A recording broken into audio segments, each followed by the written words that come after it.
नमस्कार साथियों, स्वागत है आप सभी का एक बार फिर से आपके अपने एसके कोचिंग क्लासेस सेंद्रा में। मैं विजेंद्र सिंह आपके लिए लाया हूं 10वीं का एसएसटी का मॉडल पेपर और कुछ महत्वपूर्ण प्रश्नों का संकलन जो आपके बहुत ही काम आने वाले हैं। इनको ध्यान से देखें और इनका जो एनालिसिस भी किया जा रहा है उसको भी आप समझने की कोशिश करेगी। एक प्रश्न के जो विकल्प है उसी के साथ में हम और एक्स्ट्रा जानकारी आपको दे रहे हैं। तो करते हैं शुरुआत और देखते हैं कौन सा है आज का पहला प्रश्न।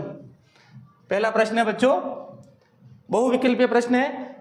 गुजरात के बारदोली किसान आंदोलन का नेतृत्व किसके द्वारा किया गया था? यह प्रश्न आज शायद ये तीसरी क्लास से चौथी क्लास में लगातार ये प्रश्न आ रहा है और आपको पता बहुत ही महत्वपूर्ण प्रश्न है ये। इसका जो नेतृत्व किया गया था बारदोली का, ये बारदोली गुजरात में पड़ता है और इसकी जो नेतृत्व किया गया था वो था सरदार वल्लभ भाई पटेल द्वारा। आपको पता होगा बच्चों कि जो किसान आंदोलन है ये जो 1928 में गुजरात के जो स्थान है बारदोली वहाँ पर ये किया गया था और इसका जो किसान आंदोलन का मुख्य कारण था वो था लगान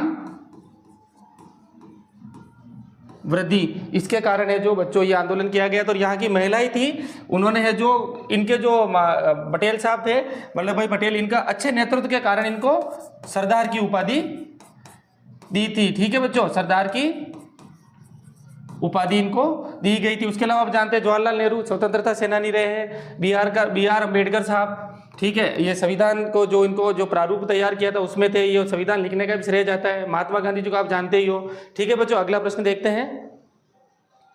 कृषि आधारित उद्योग नहीं है।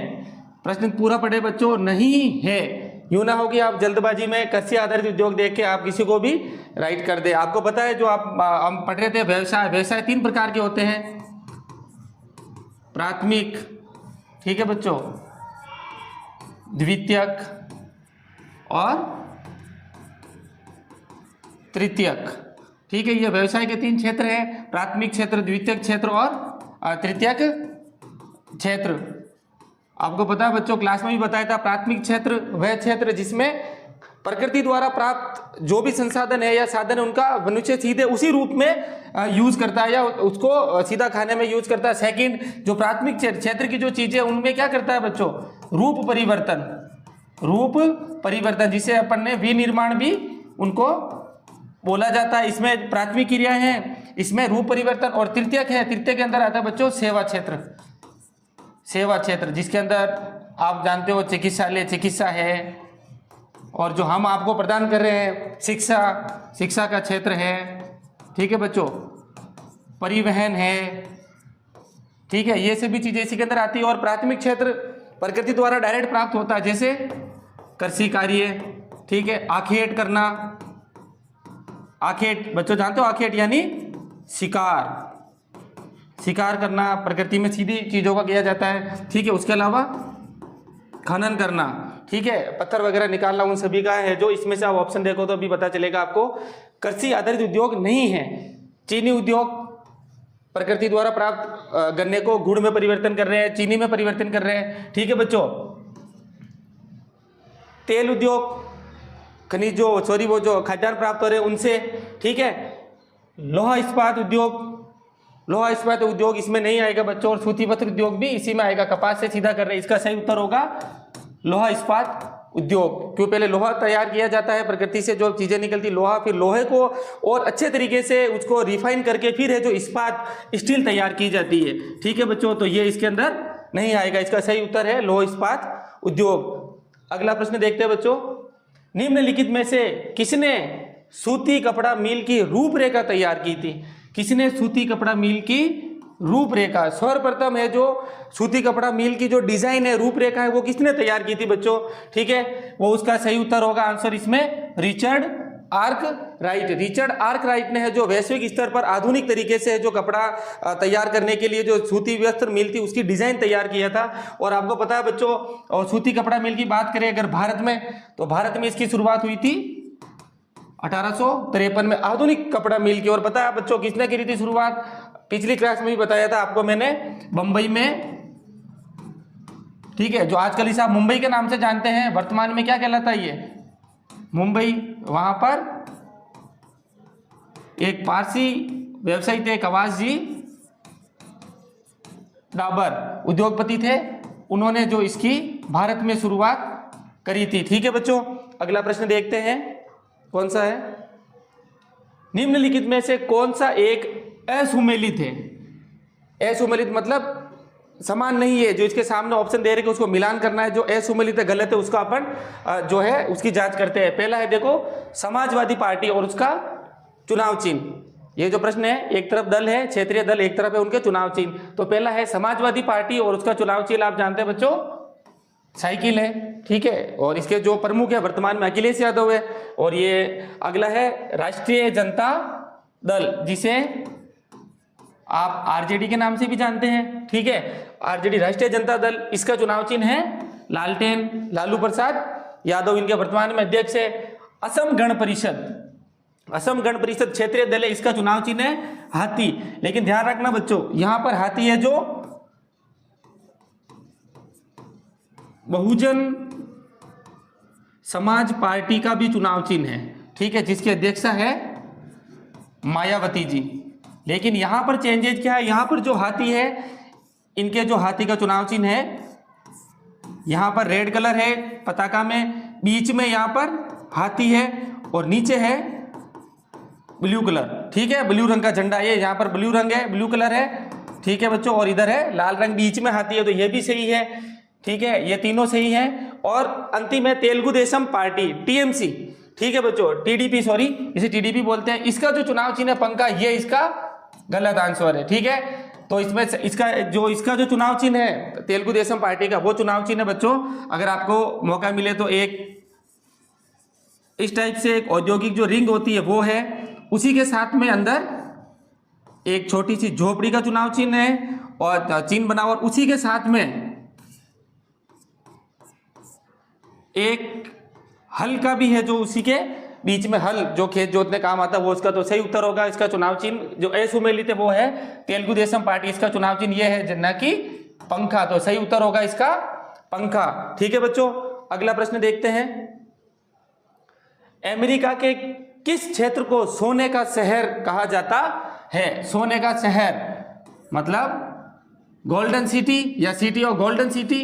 ठीक है बच्चों, गोल्डन सिटी, गोल्डन सिटी किस क्षेत्र को कहा जाता है? बच्चों आप जानते हो कि सोना शुरू से है जो पूरे विश्व में सभी का चहेता रहा है, स्पेशली महिलाओं का। ठीक है, तो इसके अंदर जो ऑप्शन दे रखे हैं बाल्टीमोर, न्यूयॉर्क, न्यू जर्सी, ठीक है, न्यू जर्सी और एल डोराडो। जो इसका सही उत्तर होगा वो बच्चा होगा एल डोराडो। एल डोराडो है जो अमेरिका के कोलंबिया शहर के पास एक स्थान है और उसे ही कहा जाता है कोलंबिया अमेरिका। ठीक है बच्चों, अमेरिका, ये इसका सही उत्तर रहेगा एल डोराडो, और कोलंबिया में है ये। और ये प्राचीन समय से जो दस्तावेज प्राप्त हो रहे हैं उसके हिसाब से जो एल डोराडो में बहुत सारे जो स्वर्ण के सिक्के और सोने की खदानें पाई गई थी। और जो वर्तमान में है जिसे कहा जाता है आजकल जो सोने का शहर कहा जाता है वो है जोहान्सबर्ग, दक्षिण अफ्रीका। यहां पर सर्वाधिक सोना पाया जाता है। जबकि अगर भारत की बात करें अपन तो भारत में है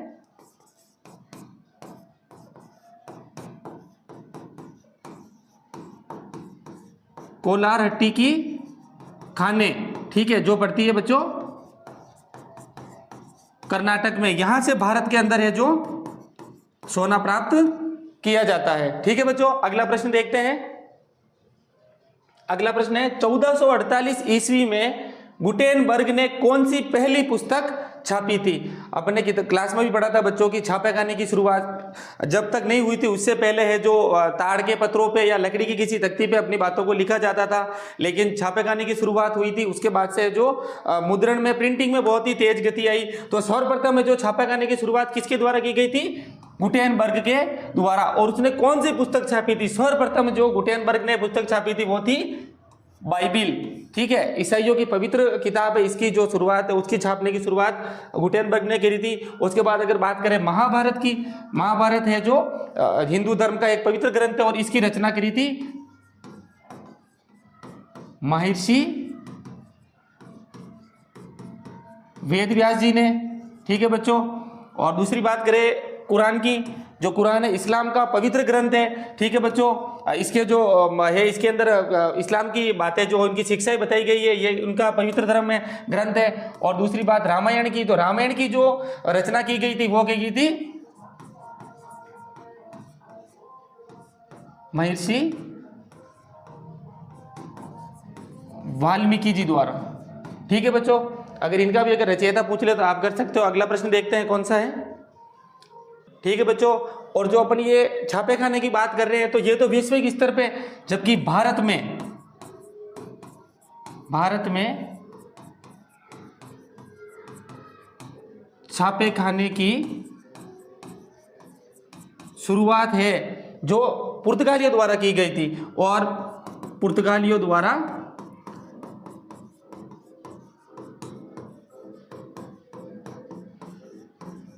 1550 ईस्वी में गोवा में की गई थी। ये ध्यान रखना बच्चों, भारत में है जो छापे खाने की शुरुआत पुर्तगालियों द्वारा की गई थी, और पुर्तगालियों ने 1550 में गोवा में इसकी शुरुआत की थी, वहां पर छापा खाना लगाया था। लेकिन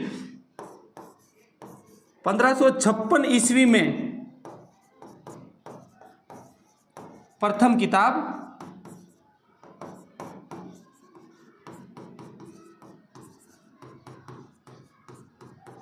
छापी गई। 1550 में उन्होंने छापाखाना लगाया था, लेकिन जो पहली किताब है जो प्रिंट हुई थी वो 1556 ईस्वी में हुई थी, ठीक है बच्चों। और इसी के बाद में है जो भारत में और भी काफ़ी जो प्रिंटिंग प्रेस लगने लगे और काफ़ी किताबें छपने लगी। तो ये पुर्तगाली है जो आपको ध्यान होगा बच्चों, भारत औपनिवेशिक राज्य रहा है, यहाँ पर अंग्रेज, फ्रांसीस, डच सभी ने राज किया। पुर्तगालियों ने गोवा पर है जो अपना अधिग्रहण करके उस पर राज किया था, ठीक है बच्चों। अगला प्रश्न है, निम्नलिखित में से कौन सी नदी को राष्ट्रीय जलमार्ग संख्या 1 घोषित किया है? आपने बच्चों पढ़ा है राष्ट्रीय जलमार्ग के अलावा अपन राष्ट्रीय राजमार्ग भी पढ़ रहे थे पिछली क्लास में, ठीक है, जो ली थी राष्ट्रीय राजमार्ग, ठीक है, हाईवेज बोलते हैं। उसी प्रकार से नदियों के अंदर भी जल परिवहन के अंदर के भी है जो प्रमुख रूट है, जो रास्ते तय किए गए हैं, उसमें जो राष्ट्रीय जलमार्ग संख्या 1 घोषित किया गया है गंगा को। इसके अलावा 4 राष्ट्रीय राजमार्ग भी है, ठीक है, ये है गंगा जो एक राष्ट्रीय राजमार्ग संख्या राष्ट्रीय जलमार्ग संख्या 1 है गंगा भागीरथी, जो गंगा की जिससे गंगा बनती है आगे जाके भागीरथी नदी तंत्र पर है, ठीक है बच्चों। और जो राष्ट्रीय राजमार्ग संख्या राष्ट्रीय जलमार्ग संख्या सॉरी बच्चों बार बार वो आ रहा है, राष्ट्रीय जलमार्ग संख्या ब्रह्मपुत्र धुबरी नदी पर, ठीक है बच्चों। और जो राष्ट्रीय जलमार्ग संख्या 3 है वो है बच्चों कोट्टम से कोल्लम तक, ठीक है बच्चों। राष्ट्रीय जलमार्ग संख्या 3 है कोट्टम से कोल्लम तक, और राष्ट्रीय जलमार्ग संख्या 4 है कृष्णा गोदावरी तंत्र पर, ठीक है बच्चों। तो इसका सही उत्तर होगा गंगा। अब देखते हैं अगला प्रश्न। अगला प्रश्न है बच्चों, वह समाज जो महिलाओं की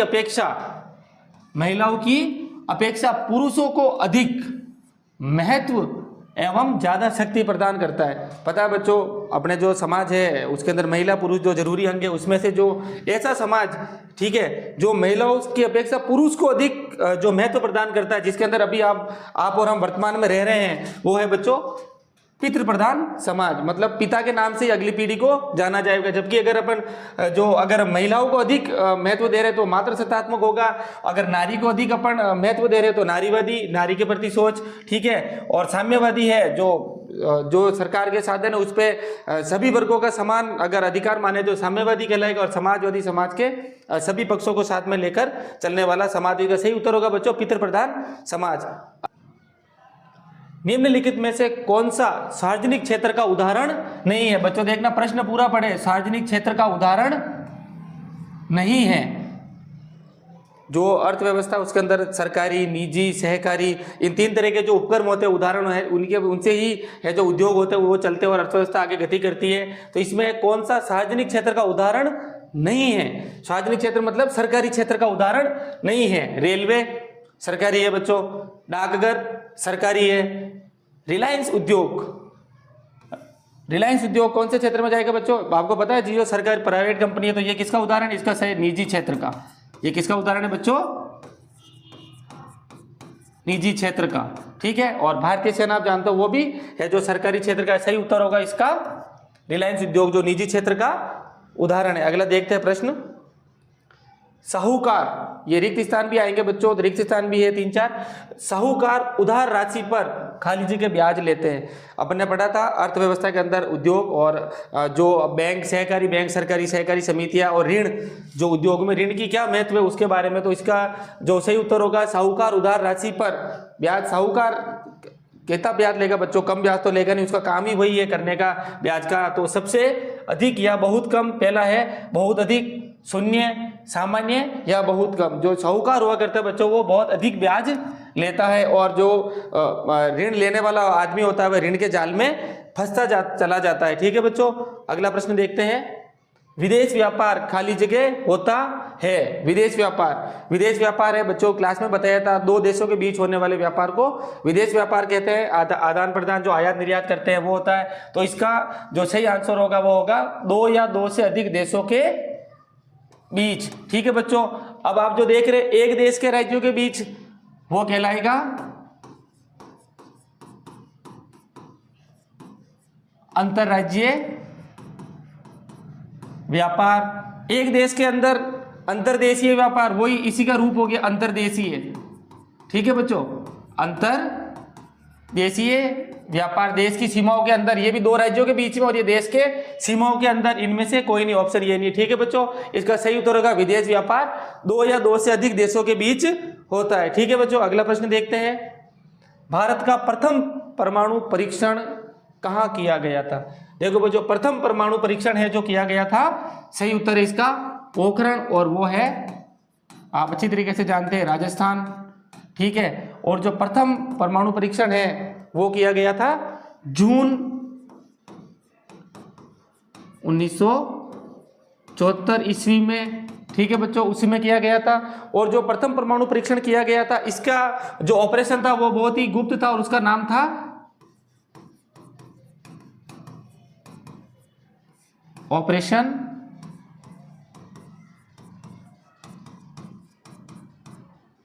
स्माइलिंग बुद्धा। आर्मी द्वारा या परीक्षण सरकार द्वारा किया जाता है। हर चीज के पीछे कोई ऑपरेशन नाम रखे करते हैं, तो है ऑपरेशन स्माइलिंग बुद्धा। ठीक है बच्चों, इसी स्थान पर है जो पोखरण पर है, जो दूसरा जो किया गया था परमाणु परीक्षण, दूसरा परमाणु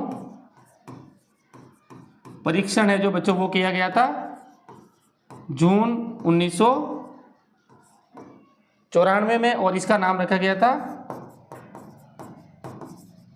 ऑपरेशन शक्ति। ठीक है बच्चों, देखते हैं अगला प्रश्न कौन सा है। ठीक है बच्चों, ऑपरेशन शक्ति, और थोड़ी सी गलती हो गई है, ये जून 1994 में नहीं 1998 उस समय जो अटल बिहारी जी है जो क्या थे भारत के प्राइम मिनिस्टर, और 1974 में थी इंदिरा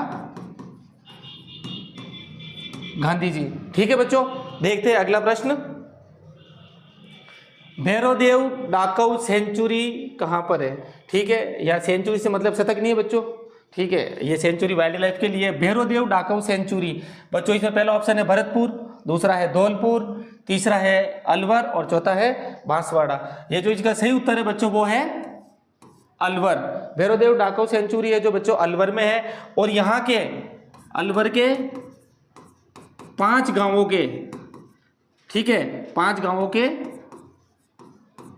ग्रामीण, ठीक है, ग्रामीणों या ग्रामीण द्वारा है जो वन्य जीव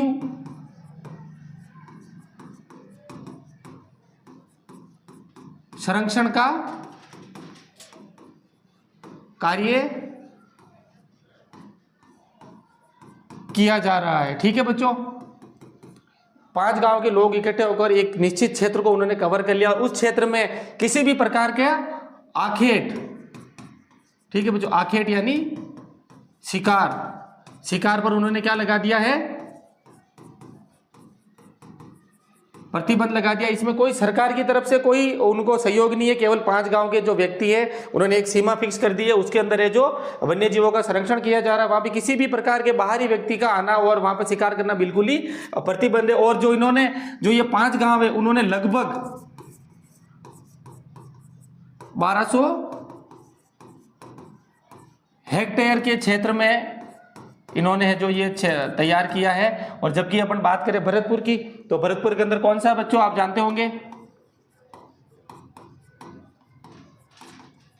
घना पक्षी विहार, ठीक है, वहां पर ये जो है सेंचुरी है। ठीक है बच्चों, देखते हैं अगला प्रश्न, रिक्त स्थानों की पूर्ति कीजिए। देखो बच्चों, रिक्त स्थान में पहला प्रश्न है, देश की पहली जूट मिल लगाने वाले सेठ। अपन ने 1853 में सूती वस्त्र मिल तो पढ़ लिया था कबाची डाबर द्वारा, जबकि जूट जिसे गोल्डन फाइबर भी बोला जाता है, ठीक है, इसकी जो स्थापना की गई थी वो की गई थी सेठ हुकुम चंद जैन द्वारा, जो अपने ये मारवाड़ी व्यवसायी थे। इन्होंने 1917 में कलकत्ता में इसकी स्थापना करी थी। ठीक है बच्चों, अगला प्रश्न देखते हैं, आमार जीवन आत्मकथा। अपन ने पहले वाले जो अपना मॉडल पेपर था उसमें भी बताया था आमार जीवन, ठीक है, यह है जो बंगाल की एक महिला थी गृहिणी रस सुंदरी देवी द्वारा इसको रचित किया गया था। और 1876 में इसकी बांग्ला भाषा में, आपको बताया था बच्चों मैंने, बांग्ला भाषा में इसको है जो प्रकाशित किया गया था। अगला प्रश्न है जो लोकतंत्र से संबंधित है, इसके अंदर है महिलाओं के साथ खाली जगह और खाली जगह का व्यवहार आवश्यक शर्त है। किसी भी लोकतंत्र के अंदर सभी को समान अधिकार प्राप्त होते हो, तो इसमें महिला और पुरुष में भेदभाव नहीं किया जाना चाहिए। तो इसका सही उत्तर होगा महिलाओं के साथ गरिमा और स्वतंत्रता का व्यवहार है जो लोकतंत्र की आवश्यक शर्त है। अगला प्रश्न है मानव विकास रिपोर्ट। मानव विकास रिपोर्ट है जो बच्चों आपको पता होगा यूएनओ की एक संस्था है, यूएनडीपी, ठीक है, यूएनडीपी, इसकी फुल फॉर्म यहां नीचे लिखता हूं बच्चों, संयुक्त राष्ट्र विकास परियोजना, ठीक है, यूएनडीपी द्वारा है जो इसे मानव विकास रिपोर्ट, जिसे आपको पता होगा इसे एचडीआई के नाम से भी जाना जाता है। ठीक है बच्चों, और इसको जो प्रकाशित करने वाले थे वो थे महबूब उल हक और दूसरे थे भारत के अर्थशास्त्री जिन्हें नोबेल भी मिला था अमर्त्य सेन द्वारा। ठीक है बच्चों, अगला है विश्व व्यापार संगठन का ध्येय। विश्व व्यापार संगठन जिसे मैंने क्लास में आपको बताया था, इसका शॉर्ट में बोला जाता है WTO। WTO का जो स्थापना है 1994 में की गई थी। ठीक है बच्चों, इसका जो ध्येय वाक्य है वो है समान नियम व मनमाने प्रतिबंधों को हटाकर व्यापार करना। ठीक है बच्चों, समान नियम सभी के लिए समान नियम लगाना और मनमाने प्रतिबंधों को हटाकर व्यापार करना और उसको व्यापार को उदार बनाना ही WTO का ध्येय वाक्य है। ठीक है बच्चों, देखते हैं अगला प्रश्न। कौन सा है? अगला प्रश्न है बच्चों, आनंद मठ की रचना किसने की थी? आनंद मठ उपन्यास है जो 1882 में बंकिम चंद्र चटर्जी द्वारा, जिसे चट्टोपाध्याय भी कहा जाता है कई बार, उनके द्वारा इसकी रचना की गई थी। और इसी आनंद मठ में से ही जो भारत का राष्ट्रगीत है वंदे मातरम, इसी में रचा गया था और इसी से उसको राष्ट्रगीत बनाया गया। अगला प्रश्न देखते हैं, ईस्ट इंडिया कंपनी ने भारत में बुनकरों पर निगरानी रखने के लिए किसको नियुक्त किया था? ये जो है बच्चों, ईस्ट इंडिया कंपनी जो भारत के अंदर व्यापार करने लगी और उन्होंने जो बुनकर थे छोटे छोटे, उनको काम दे रखा था कि वो जो कताई करके, जो सूत के है कताई करके उनको तैयार रखे और उनसे ही काम करे। तो वो सीधा उनसे डील नहीं करती थी, उसके लिए एक आदमी नियुक्त किया था, उनको बोलते थे वो गुमास्ता। क्या बोलते थे बच्चों? गुमास्ता। ये एक एजेंट हुआ करता था, ये भारतीय एजेंट था, वह भारतीय, इसको बोला जाएगा बच्चों वह भारतीय एजेंट जो बुनकरों से जो वस्त्र तैयार करते थे या जो वो सूत की कताई तैयार करते थे, उनको जो बुनकरों से वस्त्र और उनसे तैयार माल को इकट्ठा करता था और बुनकरों पर नियंत्रण रखता था। इसका मुख्य जो कार्य था वह था बुनकरों पर नियंत्रण रखना। और जो बुनकर जो कंपनी के साथ जो एग्रीमेंट करते थे, ऐसा नहीं हो कि एग्रीमेंट कंपनी के साथ कर अपना माल दूसरों को ना बेच दे, इसके लिए है जो गुमास्ता को नियुक्त किया जाता था। ठीक है बच्चों, अगला प्रश्न देखते हैं, कार्डिंग से क्या तात्पर्य है? कार्डिंग है जो बच्चों, जब मशीनों में किसी भी सूत से जो कताई करके जो तैयार किया जाता था कच्चा रेशा, उसको उसकी साइज के अनुसार कार्ड करके मशीनों पर लगाने को ही कार्डिंग कहा जाता था। जो सूती वस्त्र के जो धागे थे उन्हें उनके आकार के हिसाब से, ठीक है, आकार के हिसाब से मशीनों में लगाना। ठीक है बच्चों, ये हुआ करता था। इसी प्रकार एक शब्द और है, आप पढ़ोगे तो स्टेपलर आएगा आपके आगे। स्टेपलर है जो बच्चों, जो धागों को है जो स्टेपल किया जाता था मशीन में, उनको सबसे आकार के हिसाब के बाद में उनको सुई के अंदर पिरोया जाता था, स्टेपलर कहलाता। जिस प्रकार से अपन आजकल स्टेपल होता है आधुनिक जो पंच करते हैं अपन कॉपी के ऊपर, उसी प्रकार से स्टेपलर शब्द भी आएगा। ठीक है बच्चों, अगला प्रश्न है इसी में,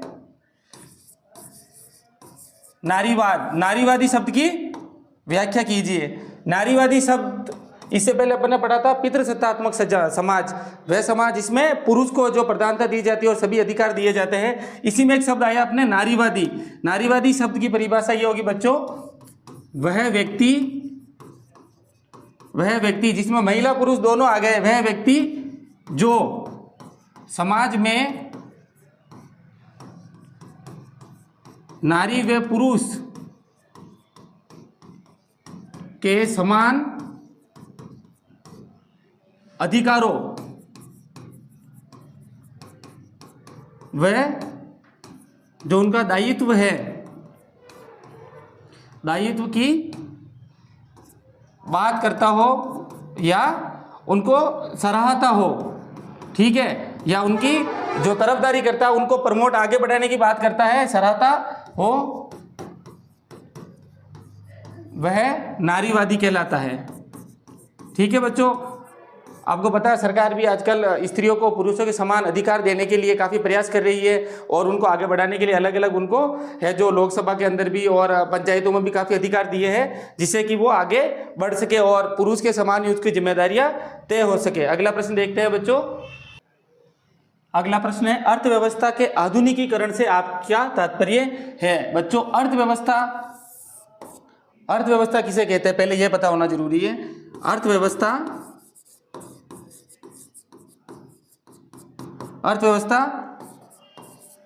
वह तंत्र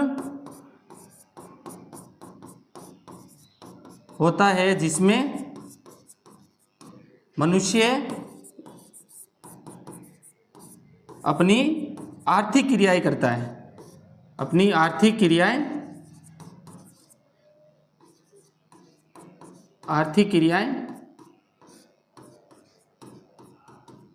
करता है उसे बोला जाता है बच्चों अर्थव्यवस्था। वह तंत्र या वह एक क्षेत्र जिसके अंदर जो व्यक्ति है, मनुष्य अपनी सभी आर्थिक क्रियाएं करता है। ठीक है, तो प्रश्न में पूछा है आधुनिकीकरण।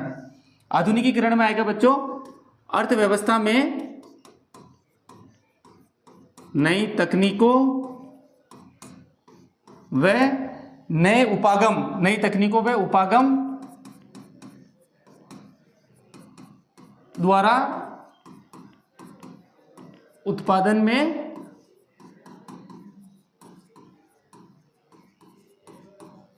वृद्धि करना। नए नए मशीनों से, नए नए तकनीकों के माध्यम से जब अर्थव्यवस्था में है जो उसके उत्पादन में वृद्धि करते हैं उसे बोला जाता है अर्थव्यवस्था का आधुनिकीकरण। और इसी वजह से है जो आधुनिकीकरण होगा तो नए रोजगार के साधन उपलब्ध होंगे, उससे लोगों में आय बढ़ेगी और अर्थव्यवस्था का भी विकास होगा। सत्ता का ऊर्ध्वाकार विभाजन। ठीक है बच्चों, या ऊर्ध्व विभाजन, इसके अंदर क्या होता है बच्चों, जो सरकारें होती हैं, सत्ता की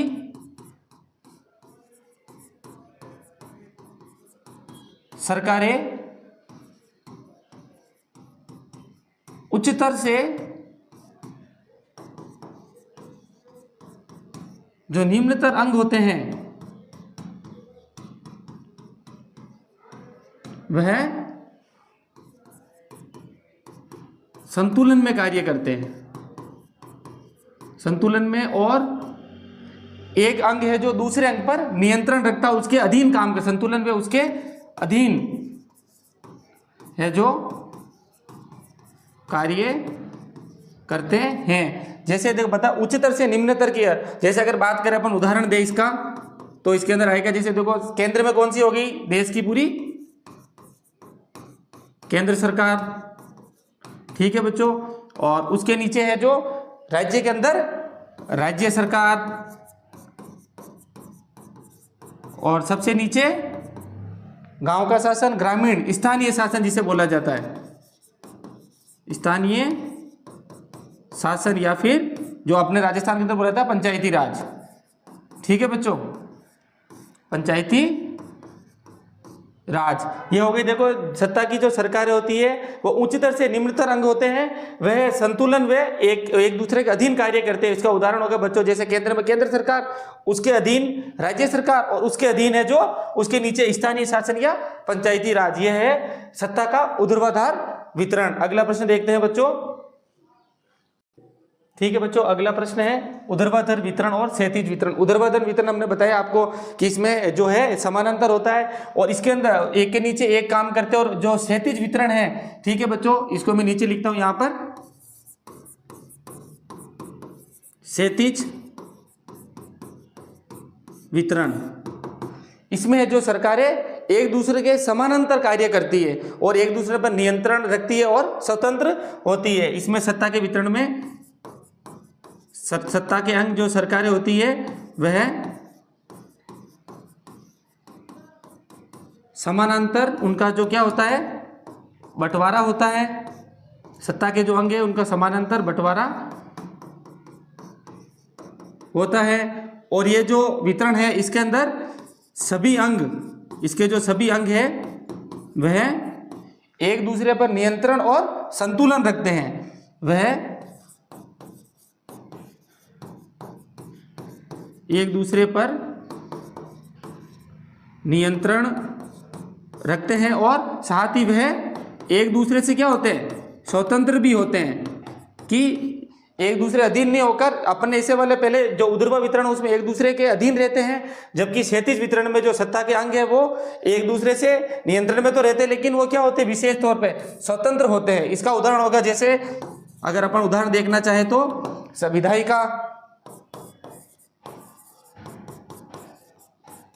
विधायिका, ठीक है, और उसके समानांतर कौन सा हो गया बच्चों, सरकार की कार्यपालिका, और उसी के जो समानांतर रहेगा बच्चों वो है न्याय पालिका। ये कैसे एक दूसरे पर संतुलन, नियंत्रण और स्वतंत्र रहते हैं कि विधायिका कोई ऐसा कानून ना बनाने दे कार्यपालिका को कि वो किसी के नागरिकों के अधिकारों का हनन करे या किसी समाज का या किसी भी व्यक्ति का उसके अधिकारों की हनन करे। तो उन सब चीज़ों पर नियंत्रण रखते एक दूसरे पर। अगर ये ऐसा कानून बनाएगी कार्यपालिका तो विधायिका उसे रोक देगी। अगर वहाँ से भी पास हो गया तो अंत में कौन है? न्यायपालिका। न्यायपालिका उस कानून की समीक्षा करके जो सत्ता का जो है समान वितरण करती है और उसमें एक दूसरे पर संतुलन बना के रखती है। अगला प्रश्न है, ठीक है बच्चों, अगला प्रश्न है विकास में ऋण की भूमिका। आपको बच्चों बताया भी था क्लास के अंदर कि कोई भी उद्योग धंधा हो उसको चालू करने के लिए है जो पूंजी की हमेशा आवश्यकता होती है। और पूंजी है जो कई बार खुद के पास होती है या फिर कई बार अपन जो औपचारिक और अनौपचारिक स्रोत है वहाँ से अपन उधार लेते हैं, तो तभी विकास होता है। इसके अंदर कोई भी उद्योग है उसमें ऋण की विशेष भूमिका है, क्योंकि किसी भी उद्योग के लिए पूंजी द्वारा कच्चा माल व मशीनों व श्रम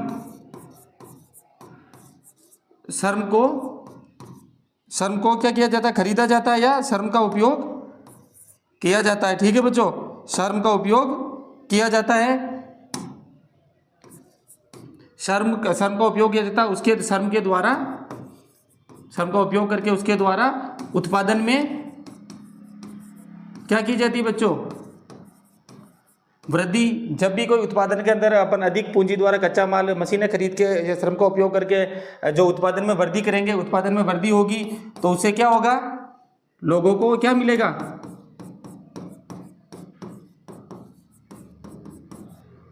रोजगार में भी वृद्धि होगी, रोजगार भी मिलेगा। अगर रोजगार अधिक मिलेगा तो आम जनता के क्या होगा? नागरिकों, लोगों में उनकी आय में क्या होगी बच्चों?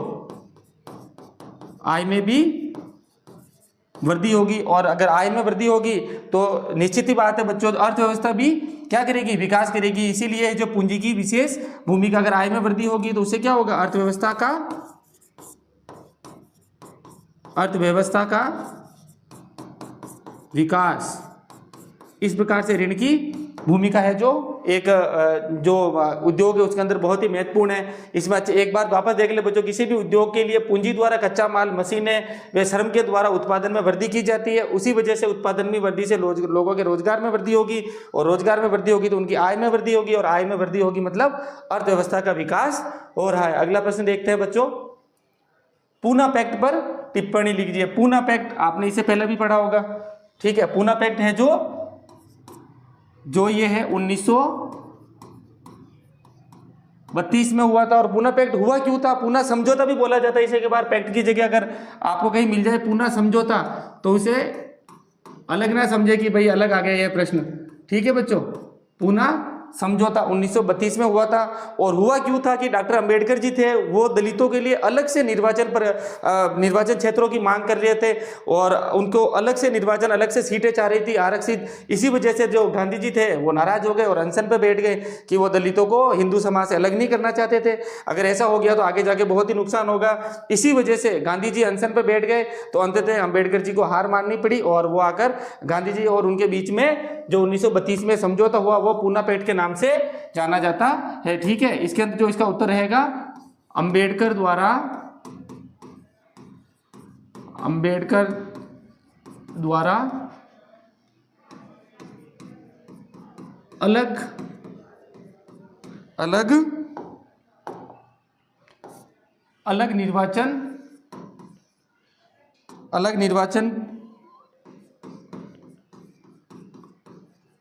अलग निर्वाचन क्षेत्रों की मांग के कारण ये समस्या पैदा हुई थी। और ये गांधी जी व समझौता किन किन के बीच हुआ? गांधी जी व अंबेडकर जी के बीच में, ठीक है बच्चों। वापस बता रहा हूँ, ठीक है। 1932 में हुआ था पूना पैक्ट, पूना समझौता। अंबेडकर जी द्वारा अलग निर्वाचन क्षेत्र की मांग की गई, जिससे गांधी जी नाराज हो गए, अनशन पर बैठ गए, और अंत में उनके बीच में समझौता हो गया। अगला प्रश्न है से आप क्या समझते हैं? ठीक है बच्चों, ये प्रिंटिंग प्रेस छापा खाने वाले पार्ट से है। सीलिंग सीरीज 1920 में इंग्लैंड में एक सीलिंग इंग्लैंड की मुद्रा में सबसे, जैसे अपने 1 रुपया या एक आना होता है, उसी प्रकार से एक सीलिंग सबसे छोटी इकाई उनकी। एक सीलिंग में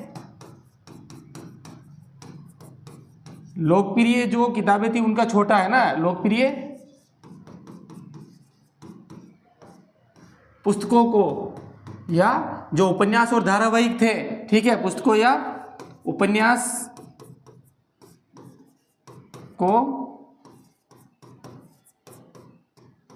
बेचा गया था, इसीलिए से सीलिंग सीरीज पूरी श्रृंखला कहलाती है ना। इसे कई बार सीरीज श्रृंखला के, सीलिंग श्रृंखला के नाम से भी ये प्रश्न आता है, सीलिंग श्रृंखला न कि सीरीज। ठीक है बच्चों, सीलिंग श्रृंखला भी अगर आए तो भी इसका मतलब यही है। ठीक है, अगला प्रश्न देखते हैं कौन सा है।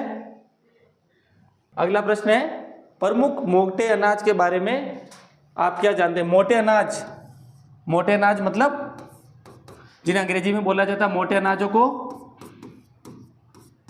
जो अनाज है उन्हें अंग्रेजी में बोलते हैं बच्चों मिलेट्स। और जो मोटे अनाज होते हैं वह अधिक जो पोषक तत्व होते हैं, ठीक है, अधिक पोषक तत्वों से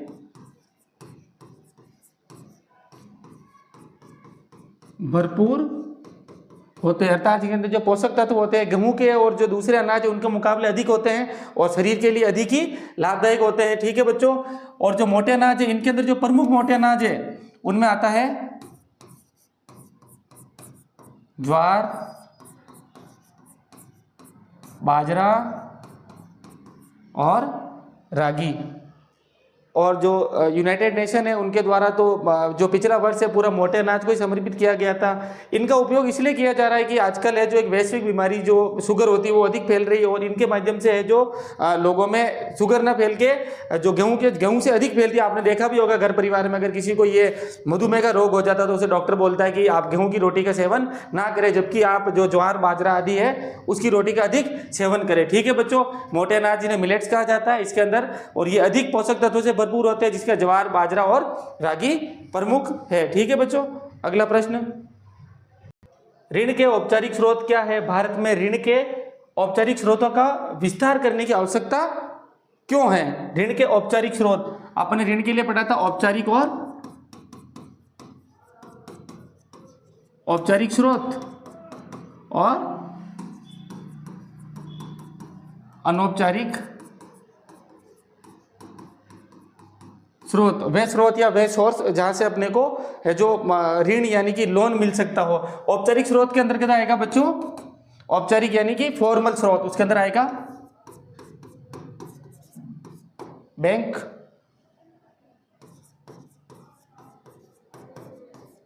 सहकारी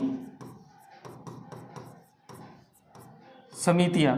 बैंक और सहकारी समितियां है जो औपचारिक स्रोत के अंदर रहेगा। अनौपचारिक स्रोत के अंदर रिश्तेदार, सबसे पहले रिश्तेदार, फिर साहूकार, और उसके अलावा जो भी दूसरे सोर्स है निजी या जो भी अपने सोर्स के होते हैं, जैसे कि कोई प्राइवेट बैंक है, प्राइवेट बैंक नहीं सॉरी, रिश्तेदार, साहूकार, और जो बनी है महाजन जिन्हें बोला जाता है साहूकार और महाजन, ये सभी अनौपचारिक स्रोत के क्षेत्र के अंतर्गत आते हैं। अभी है कि भारत में औपचारिक स्रोतों के विस्तार की आवश्यकता क्यों है? ज़्यादातर क्या होता है बच्चों की जो बैंक है वो आसानी से किसी को लोन नहीं देता है। अगर एक आम आदमी बैंक में लोन लेने जाएगा तो प्रक्रिया बड़ी जटिल होती है, इसीलिए है जो इसकी जटिल प्रक्रिया को कम करके जो छोटे ऋण लेने वाले हैं, जो छोटे कर्जदार हैं जिनको ऋण की आवश्यकता है निजी कार्य के लिए और उद्योग लगाने के लिए, उनको आसानी से जो है लोन उपलब्ध कराने के लिए जरूरी है इसके अंदर होगा छोटे कर्जदारों को आसान ऋण उपलब्ध करवाना। ठीक है बच्चों, इनके विस्तार की क्या आवश्यकता है? छोटे जो उद्योगपति है या छोटे जो कर्जदार है उनको आसानी से ऋण उपलब्ध करवाना, प्लस उनको जो एक रहन रखा जाता है उसके अंदर छूट मिले और कम ब्याज पर, उनको कम ब्याज पर ऋण दिया जाए, जिससे छोटे जो लघु उद्योगपति हैं या छोटे उद्योगपति को बढ़ावा दें तथा किसानों को भी कम से कम जो लोन है उनके ऊपर उनको है जो ब्याज के ऊपर लोन दिया जाए, जिससे कि वो अधिक उत्पादन कर सके खाद्यान्न फसलों का और सरकार पर किसी चीज़ का आयात करने का प्रभाव या ज़्यादा दबाव नहीं पड़े। ठीक है बच्चों, ये तो कुछ महत्वपूर्ण प्रश्न थे जो आपको यहाँ पे संकलित करके बताए गए हैं और आशा करता हूँ कि आपके जो बोर्ड एग्जाम होने वाले अभी जस्ट उसमें जरूर न जरूर ये आपके छपेंगे प्रश्न और आप अधिक से अधिक इन पर मेहनत करें। और अगला जो वीडियो लेकर आएंगे हम या अगली जो क्लास होगी अपनी उसके अंदर और भी महत्वपूर्ण प्रश्नों का संकलन किया जाएगा जो आपको कम समय में अधिक जानकारी देने का प्रयास करेंगे। ठीक है बच्चों, धन्यवाद, जय हिंद।